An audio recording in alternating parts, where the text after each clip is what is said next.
In a world full of boring stories, bad videos, and marketing misinformation, one very tall man with a weird last name will use his microphone. Is this thing on? Use his video marketing knowledge. It's the red button, right? And use his friends. Please be on the show. To change that. You are listening to the Garlic Marketing Show with Ian.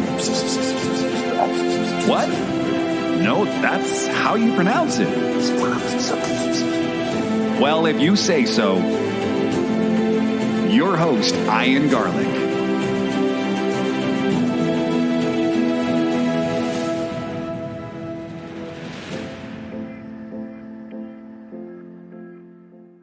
Welcome to the Garlic Marketing Show. Ian Garlic here, and today we're going to be talking social media, automating it, what's working, what's not, with the CEO and founder of an awesome company called Targetable. Before we get into that, this episode is brought to you by storycruise.com. If you're looking for video for your social media, need help with producing it, planning it, editing it, storycruise.com has videographers trained in marketing all around the world. So Vlad Edelman is on our show today. Vlad, thank you so much for being on the show. Thank you for having me. Great to be here, Ian. Yeah, we're here this is being recorded in the middle of the crisis, and he's supporting restaurants. So I really want to get out right before we get into it because he has an awesome background, but they're giving away 2 months free to all restaurants using their software. So I think that is amazing. Thank you for doing that. No problem. It's all businesses, Ian. We primarily focus on restaurants today, but any retail business could use the platform. All right. Any retail business. That's great. That's really good to know. And that's huge right now for any retail business. This is the time, and everything's going to shift more to digital. It is the time to get in front of people. It's going to move up. So, but tell me a little bit about your background before we get into what's working, how much to spend, that into more of the specifics. Sure. So, I was born in Russia. Is that too far back? No, that's fine. No, I grew up in Washington Heights in New York before it was hip, and back when we just invented crack, and that was pretty much our calling card. But in terms of relative to this, my background is primarily in media and marketing, and I spent a lot of my career doing fun stuff on the digital side at large media companies. I ran CBS.com for a couple of years. I built ESPN's mobile business from scratch. I was their first wireless employee, and built that into a $250 million business inside a couple of years. And then I spent the other half of my career kind of on the dark side, which was the media and marketing side of big brands and agency land. And so when I left ESPN, I actually wound up running one of the first text messaging platform companies in the space called Soapbox, and quickly realized something that would be a theme kind of for the rest of my career after that, which is that, clients and consumers in general don't buy technology just for the sake of technology. You really have to give them the use case. You need to give them the reason to want text messaging in this case. So I wound up essentially building an ad agency on top of this technology platform in order to rationalize and show customers how to use it. Long story short there, I kind of turned this company around and sold it to Interpublic Group eventually, and started a joint venture called Ansible, which today is still one of the largest mobile ad agencies in the world. Did something similar for WPP after that with a company called Icon, and then eventually settled into more of what I'm doing today, which is really focusing on retail technology, and having spent the first 20 years of my career, steadily watching and helping the physical world become more virtualized. I'm now sitting on the other side of it and trying to figure out, okay, how do we bring the physical world, or how do we bring the virtual world into the existing physical world more effectively? And so, I'll get more into what Targetable is, but my last 10 years were spent doing things like developing tableside ordering tablets for the restaurant industry when I was at BuzzTime, deploying 60,000 of those units, and spending ungodly amounts of hours in kitchens and dining rooms and bars and everything else, trying to figure out, holy crap, how am I going to run cable, or how am I going to put a complex and sensitive piece of technology into this wet, ranch sauced, beer laden, place that it really is. If there's an environment that says, danger, keep out for technology, it's bars, or the backs of restaurants. And so I learned a lot about how to deploy retail tech, and I learned a lot about the tools that a lot of retail technology was not delivering on, and that the customer really needed. And so that's where Targetable came from. Awesome. And briefly describe how the platform works. So, the platform is pretty unique in that it benefits from the fact that we worked as a product development agency for the first 4 years of our life, which was a pretty unique way to get into being a SaaS platform company, which, this is my fourth startup. And what I tried to do is, at the very least, just not make the same exact mistakes I've made in others, try to make new mistakes. And in doing that, I decided that early on I wasn't going to take investment dollars and go off into a garage somewhere, and then, yank a sheet off my carboat plane and watch everybody's face fall because I didn't listen to the market and didn't take the time to really figure out what the use case was. And so what I decided is, hey, I'm just going to start building solutions. I'm going to try to force myself to build the kind of things that customers are buying, because that's the only way that I would eat.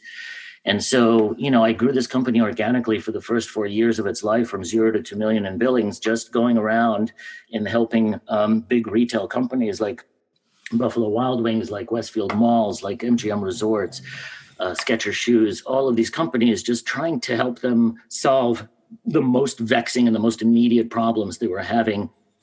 And, the thing that kept resurfacing was, this inability of large distributed chains or physical stores in general, their inability to be able to use real-time data and the data that helps inform, marketing about who they are because of their physical location, and how highly relevant that is to be doing effective marketing. None of the tools developed for the digital ecosystem or for digital and mobile and e-commerce businesses, none of those tools are really designed with that in mind. And, that is probably the single most important component of marketing a physical business, is the fact that it is in the physical world, the fact that it has hours that it's open and days of the week where it's relevant, and all these things around it, and weather and traffic and houses of worship and stadiums and people driving by, and all these things are incredibly relevant. And yet there's no tool out there that helps contextualize advertising with that data in mind. And so, having solved that with lots of different tactics for our customers for 4 years, we stopped at the end of 2018, beginning of 2019, and decided, you know what? We've built a successful agency, but that's not what we set out to do. We set out to build a SaaS platform.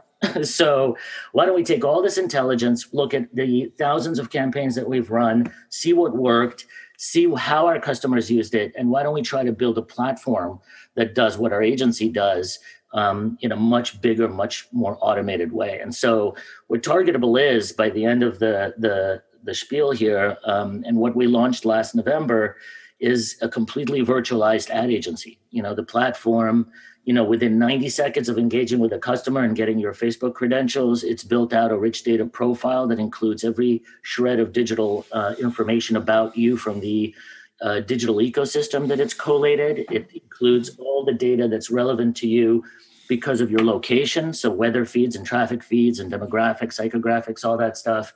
And it is already within 90 seconds creating fully formatted ads for Facebook and Instagram that are ready to be published straight out of the platform, that are ready to be optimized, and that have all of the benefit of that data already infused into the ad, and part of the creative and part of the media buying strategy that the system generates. And so that's Targetable.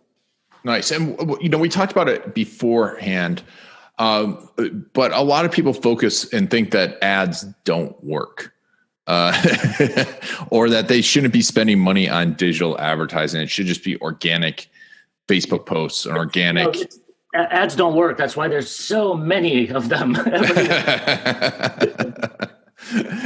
Yeah, I know. And I agree with you completely. I think one of the biggest mistakes, I come out of an SEO background, and, it was just completely focusing on SEO and not using ads to harness it and to work with it.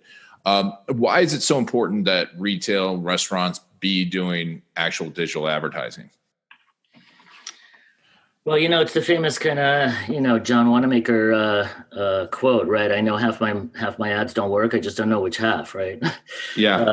The problem with advertising is twofold. One is there's a little bit of a black magic around it. And so, while most people don't look at, what a doctor does or what a lawyer does or what any specialist does and say, yeah, I could do that with absolutely zero education and understanding or knowledge about it, I'm pretty sure I could just go out there and start doing that at a pretty high quality level. That's what people think about marketing, right? There's a level of dismissiveness and a level of assumption with everyday people that I've run into for the course of, my kind of going on 25-year career here, that not only do they not understand the power of marketing, they don't even understand what marketing really is, right? And when you don't understand it, it's very easy to assume that you could do it really well.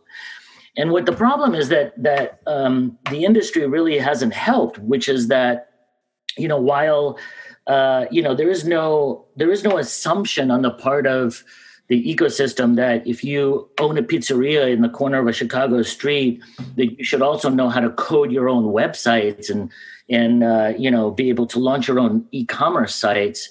There is this assumption that you should be able to sit down and with pretty quick, with a pretty short educational curve, be able to use Facebook's ad management platform or Google's AdWords system and buy your own digital ads. Why? Right? It's a very complex thing to do. It is very difficult to do well. And the reality, though, is that when it works like busters. Sorry. And it works like gangbusters because, to give you an example, a lot of people think that it takes a lot of money to have good marketing, or real marketing is the Apple big brand campaign of running with the hammer and breaking the Orwellian screen, when the reality is $30 spent the right way on local digital media will drive material difference in your business every single day, right? So $5 spent a single day. We have customers where they are spending between 30 and $40 per week, driving 10, 11, 12% increases in total gross revenue on a month-to-month level. For a restaurant, that is running on thin margins of 15 or 20%, at a let's say $1 million for the year, that is a really material impact. We've got campaigns running for customers that result instantaneously in 20, 30, 40 reservations the next day or the day after. Marketing works. The problem is you have to do it correctly, and you have to do it continuously the right way. And that's the biggest mistake that our customers make before they get to us, which is they work for so long and they struggle for so much to get an ad made that once they've made that one ad, they don't want to make another one, and they don't want to have to figure out the media strategy, and they don't have to think about the fact that to be successful, you have to do it over and over and over again every single day, and you have to do the right thing all the time, every day, and that's work, right? And so the problem is not with our customers, not the fact that they're not creative or that marketing is so complicated that nobody can understand it. They can. It's the marketing is actually really hard work. And, either you have to spend the money and hire the right people to do it, which is expensive, or you have to use a tool like ours that just does it for you automatically because robots are better at media buying than humans. And that's really there's no shortcut. And that's when you take those shortcuts is when you realize that marketing really does work and that you really can lose business because you don't know what you're doing. Yeah. It's, I mean, you nailed it on the head. It's definitely work and education and testing stuff out and having a passion for it. And it's funny. You're right, because people think, oh, I can do that, until they realize, oh, this is really hard to do it right. But Exactly. Look, I can do brain surgery, but I can't do it right. Just give me a scalpel, I'll get in there. I just know from trying really hard and reading a lot of newsletters that I can probably get this done for you. Yes, and I have an iPhone, so I can make super high quality videos. Mm-hmm. And I think on the flip side too, the problem is that there's such a lack of a barrier to entry, that there's a lot of people just flying into the agency space saying, oh, I can use Facebook Ads Manager, so I can run your ads for you. And then people get burnt as well. Which I love that you have successfully, sorry to interrupt you. And no problem. I successfully ran a couple of campaigns for my business. So that means that I should be able to do it for yours, or it just means that I should be really judgmental because I think you should be able to do it as well, just because I have figured out how to do this one time. Yep. Right? It's like, it's show me the restaurateur who is a brilliant digital marketer and does it perfectly every single day. And I'll show you a restaurateur who isn't running his restaurants. Yep. Because, there's no way that you're doing both exceptionally well at the same time, not personally. Mm-hmm. And, so let's talk a little bit about right now in this, we're in the middle of lockdowns. Obviously, these businesses are suffering. They've had a shift. What are the keys to being able to shift and be nimble in your marketing at times like this? Well, I mean, there's a couple of super relevant things that I think are important to cover here. And part of it is on the purely operational side, by the way, before we even get into marketing, I can't tell you how many emails and text messages and other ways of communicating with me I've received from restaurants that are blurry photos of their menu, being flipped with a hand in the middle, saying, hey, order from us. and I know, and it's easy to ridicule those and I do understand, and we talk every single day to people who are panicked, who are desperate, whose businesses have been shuttered for weeks now, who are not getting any cash flow, who don't know how they're going to survive this. And so I have a lot of feelings for the fact that, they didn't know how to do marketing before, and they certainly didn't figure out how to do it now in the middle of a pandemic, which is now crisis marketing. It was hard enough before. And so they're resorting to the tools that they have and just kind of trying to bully their way through it. But boy, if there was ever a time to be clear, if there was ever a time to be succinct and to the point and know what you're doing, it's now. Because the guys who are taking photos of their menu and just sending it to a customer are saying a couple of things. One is, I don't know, I'm not sure what I even want to sell you. I don't respect you enough to even bother designing something for the unique thing that's happening around us. And so what I would say before you even get into marketing is take a look at your business really close and make sure that you are not using your regular menu anymore, that you are narrowing down to the 4 or 5 things that are super shelf stable, that are easy to make, that are great for curbside and pickup and delivery.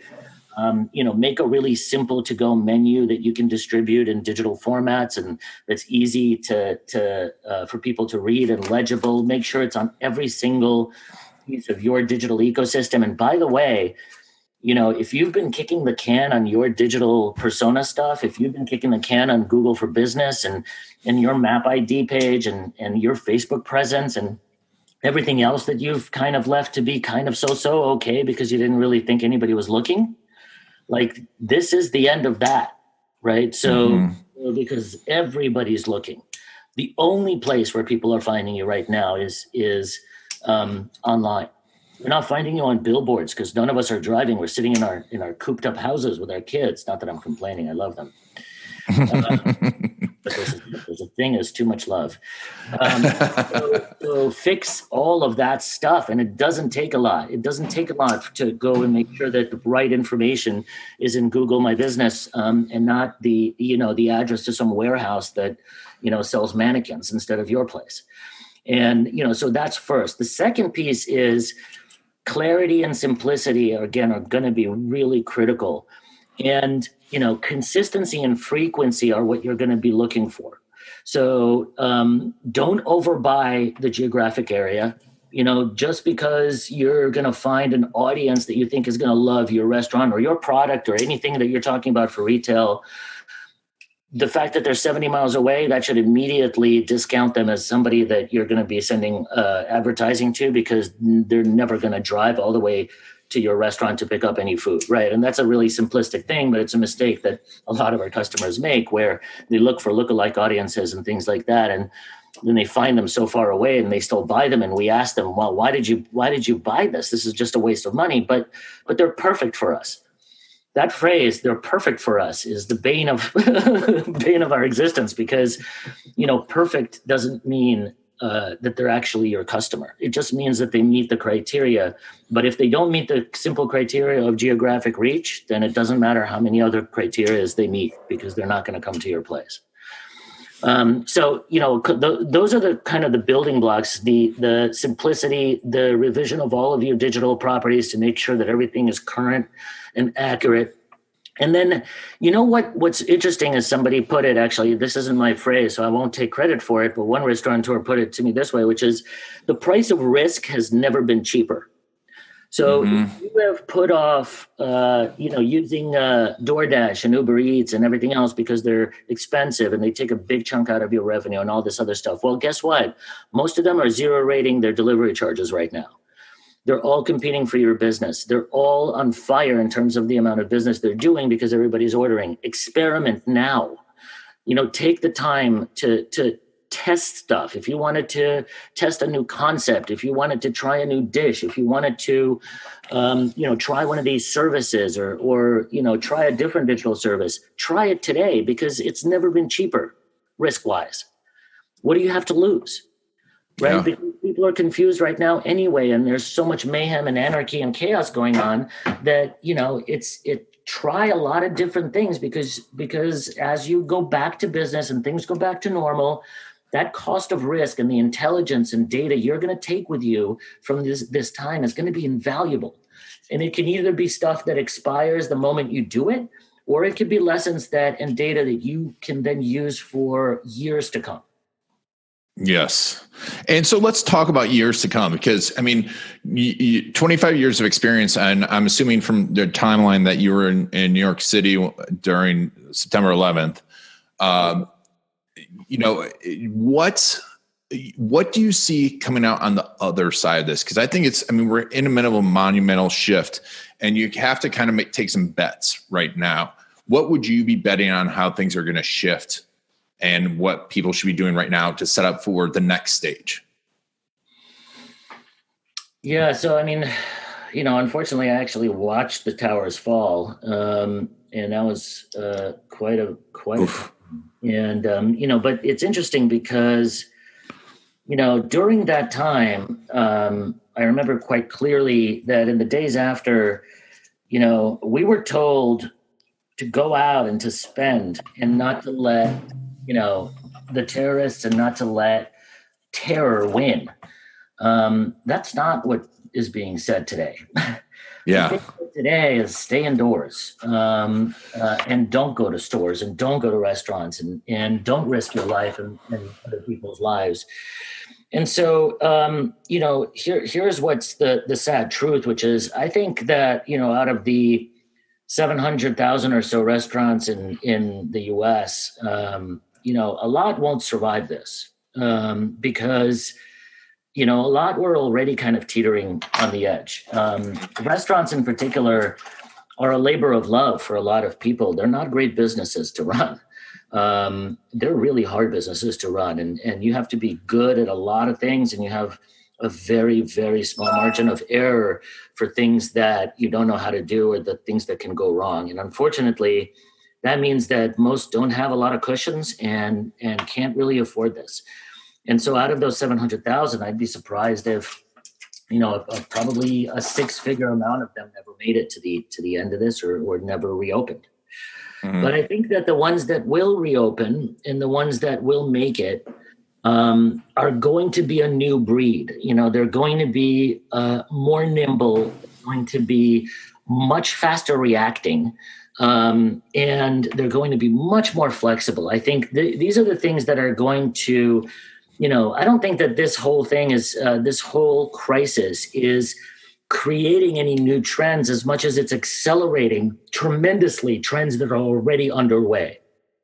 Things like ghost restaurants and ghost kitchens, things like fully virtualized, the delivery services and multi-pronged delivery services, things that have been obviously the future, but have been slow to grow because of adoption or because of the kind of entrenched models. That's all been blown up. And so the companies and the types of businesses that are going to survive this and that are going to thrive are going to be really fascinating, because I think they're the ones that are going to embrace technology, that are going to embrace flexibility and operating model flexibility.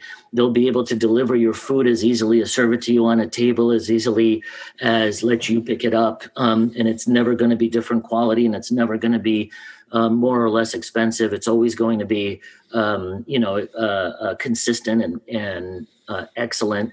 They're going to figure out, how to manage their staff in a way that's much more economical, because I think that's something that's been really, shed light on, which is how insane the staffing model of restaurants really is, and how expensive it is, and how, rigid it is.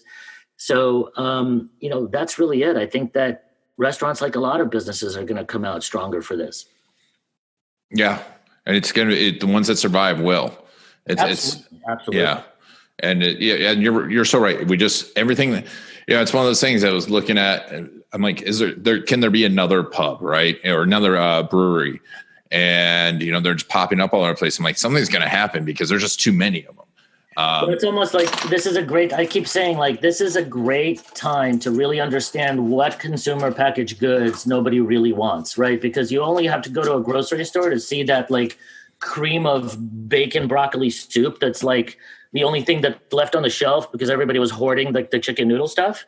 Like, it's really hard to hide now if you're a crappy product, because you go into a store and it's like, oh, look, it's I don't know, it's polyester scented toilet paper. It's still here. And everything else is sold out. It's funny you say that. I was in North Carolina in the mountains when everything started to happen. And, we went to the grocery store, and we're like, well, let's stock up and be careful. And I walked through. The only things that the store was out of was toilet paper, obviously, ground beef, and Vienna sausages. And I'm like, that's really very interesting. There was a run on Vienna sausages. I don't see a problem with that. Do you see a problem with that? Do you have a problem with Vienna sausages, Ian? I don't have a problem with it. I have a problem with people who have a problem with Vienna sausages. I have a problem that was where everyone went was. I guess. I got to be honest with you. If you're going to be stocking up on Vienna sausages, you might as well be stocking up on toilet paper. I was saying, go together. I was thinking the exact same thing. I'm like, well, then, yeah. So, this is great information. If you were to tell someone right now, sign up for it. What would be the thing you do right now? And what would be the one thing that restaurants would do and retail establishments would do to prepare for the next 6 months? Well, man. So many things. Look, one of the most common mistakes that we see is not just, as I was saying earlier, the absolute amount of money that is being spent on marketing, but it's also the frequency and the consistency with which it's being spent. Marketing is not about that big one-time, Super Bowl ad that's going to land you all the business. That's 1% of the marketing world. That's 1% of the budgets that are spent. Literally, like, I'm not even exaggerating. That is like 1%. The rest is the day in and day out, bringing home the bacon advertising that's transactional, that's digital, that's 2 for 1, kids eat free, family night. It's the everyday marketing that permeates the entire marketing ecosphere. And it's what consumers actually respond to. And by the way, they do respond to it, or we wouldn't still be advertising $2.99 instead of $3. Every time somebody looks at that and says, man, does that still even work? Like, does everybody think we're that stupid? Yes, we're that stupid. Yes, it does work. And you'll see studies after studies of people consistently hitting the $2.99 button instead of the $3 button because of the perceived value, because of the perceived savings. And because if you think that you are too smart for advertising, the reality is marketing's not too smart for you. You're just not realizing you're being marketed to. Yep. And so, the reality is our customers don't spend enough money. And when they do spend enough money, they don't do it consistently enough. And so what they should really be doing is looking at their business, looking at the top line of their business, and thinking that the rule of thumb is really, you should be spending at least 3% of your top line revenue on advertising and marketing to begin with, particularly transactional. And you should be spending at least half of that, 1.5%, on digital local marketing. And so if you look at those numbers and take into account a business that's, let's say, making $1 million a year, just for the sake of round numbers, what does that average out to? It averages out just to about $1,000 a month in digital advertising. Now, if I asked you how many businesses you knew that consistently spent $1,000 a month on digital advertising, month in and month out of $10 million businesses, how many do you think would say, yes, they do that? 20%. Barely, right? And the reality is that's the bare minimum. Successful customers that we have and successful businesses spend closer to 5% and closer to 2.5% on the digital side. It's not a lot. It's not a lot to ask $1 million a year business operating at 20-25% net margins to spend 1.5% of their overall budget on digital advertising. Mm-hmm. Some of the most trackable, some of the easiest to attribute marketing on the planet. And so, the ones who are going to succeed are the ones who are fully going to understand that, that marketing is not a parlor trick and it's not a surprise, ta-da, and it's not a reveal. It's a process and it's a expertise and it's a, and it's a craft and it's something that needs to be done consistently and at the right level to produce results. So if you don't spend enough on marketing and you don't do it often enough, don't be surprised that marketing doesn't work for you.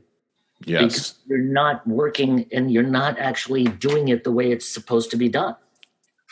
And on a side note too, I think you're dead on, but the time you right now, and probably for the next few months, you're going to get that 5% is going to be the equivalent of spending 20% because people are spending less. And you have more eyes on it than ever before. I mean, it's like our ad costs just went through the floor and the results went through the roof. Now, are we getting as high a conversion on the back end? No, but we're acquiring potential customers at 1/10 of the cost that we were prior to this. So it's funny, I've been talking about this because it's like investing in the stock market. People are all looking at the stock market like, when should I buy? I'm like, you should be investing your money in your business. Right now, by the way, if you really want to, you have to buy when it's probably least comfortable to buy because that's people don't understand. Like nothing comes free. Like nothing is. You're either paying in risk, or you're paying in anxiety, or you're paying in dollars. But you're always paying. And so if you want to win, then you're gonna have to do one of those things. And if you want to buy cheap and win on the stock market, well, buddy, today is the day because the market is going absolutely bananas up and down. So grab one of those down cycles and buy away, but know that there's risk involved because the whole earth might, succumb to a pandemic in the next month. But then who cares? Because the market is going to be the last thing you're going to be worried about. No, but to get back to your point, I mean, when I said that risk has never been cheaper, that's true. Audience share has never been cheaper either. You're right. I mean, if you want to experiment with messaging, if you want to experiment with a new format, if you want to experiment with a new giveaway, with loyalty, with registering people, grab them now because they are so affordable. Yes. And that is not something that's going to happen again anytime soon. I have never seen the kinds of rates that we're seeing right now. Yep. To your point. And you know what? When you do it right, we've got customers, we're growing at 4x, 5x our typical growth from before pre-COVID or pre-quarantine because customers are realizing that. Big chains and stuff we work with some of the bigger chains in the restaurant world, whether it's Carl's Jr. or Pyology or Nathan's Famous. And Nathan's is a great example. We just concluded a couple of big pieces of work for them, delivering 10x the reach and quality of audience that they would get on their circulars or traditional advertising. If you're buying Valpak or you're buying radio or you're buying traditional cardboard media or mailers, please stop. Please. You're just flushing money down the toilet. Nobody reacts to Valpak. Nobody reacts to traditional cardboard media anymore. And so take every single dollar that you're flushing down the toilet there and put it into Facebook, put it into Instagram, put it into Google, put it somewhere where it's actually going to do some work and some good.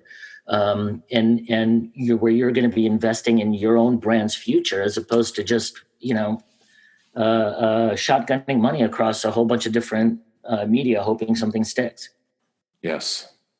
Such good advice. Sorry, I'm not usually this strident, but it's hard to watch people, just really just waste money. Like it's hard. For me, it's harder to see them waste opportunity. I'm like, everyone's freaking out and I'm so excited for businesses. I'm like, you have such an opportunity because when there's shifts is the biggest opportunity and you'll never see it again. Never see it again. And virtual it's going to go through the roof. And you have people that have never bought online, never bought, done Uber Eats, never done any of this stuff. Now it's a part of their habit and it's not going to go away. And it's wonderful. And you know what that means? That means more competition. And you know what that means? That means cheaper rates. That means not 30%, from DoorDash and Uber Eats, but maybe there's going to be more competition and more consumers. And that means you're going to, wind up only having to give away 10% of your top line. But the reality is somebody is putting in that infrastructure and putting in those drivers and spending the money to build those companies to deliver your food. So yeah, it costs 20 or 30% of your current check because it's expensive to do that.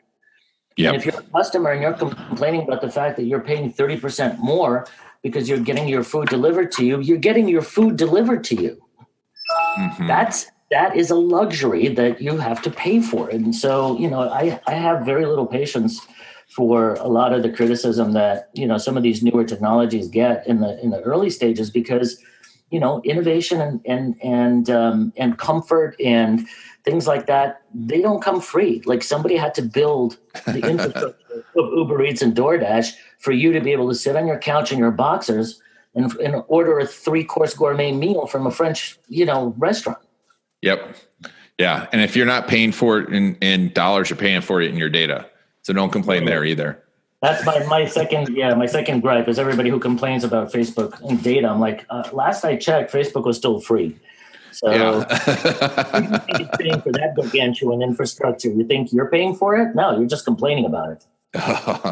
Well, I think that's a whole nother show. But we'll definitely... That's the two old men griping about technology. I'm sorry, man. I'm sorry. We're on the younger side. Oh, well, Vlad, we'll definitely have to have you back after things have shifted again. But thank you so much for being on the show. This has been fantastic. Make sure to check out the website. And if you're listening to this in the next, during the middle of the crisis, for the next 2 months, Targetable.com is free to sign up, and it can definitely help your restaurant get on there, get going, your retail. Vlad, thank you so much for being on the show. Thank you, Ian. This was such a blast. And by the way, after 2 months, we're still pretty cheap at $149 a month. So check us out after 2 months too. Yeah, we'll still be there. Awesome. Yeah. And those numbers, you can't beat those numbers. So, well, thank you all. Thank you so much. And thank you all for taking Vlad and I on your journey. This has been Ian Garlic and the Garlic Marketing Show. Video. It'll make you an authority. It will get you more leads, better leads that close faster and spend more with you. And video stories will help you be remembered and connect with those perfect clients. The problem is, where do you start? Storycruise.com is the place to go. It's like a film crew with an S. What's your strategy? Do you do it yourself? Do you hire a videographer, an agency? Do you need an editor? How do you know if they really know your business and how to make videos for business that work? The answer to all of this and more can be found at storycruise.com. It is the place to find the latest video marketing strategies, the best gear for your business, as well as videographers, editors, and agencies near you that are trained in video storytelling for business.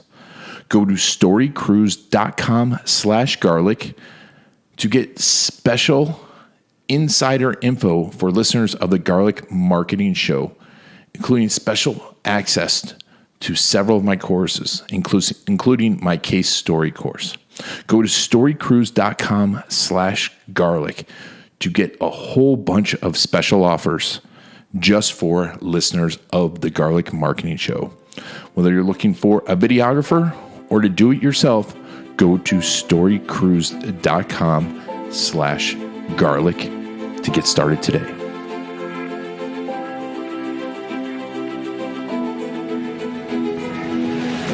That's it for the Garlic Marketing Show.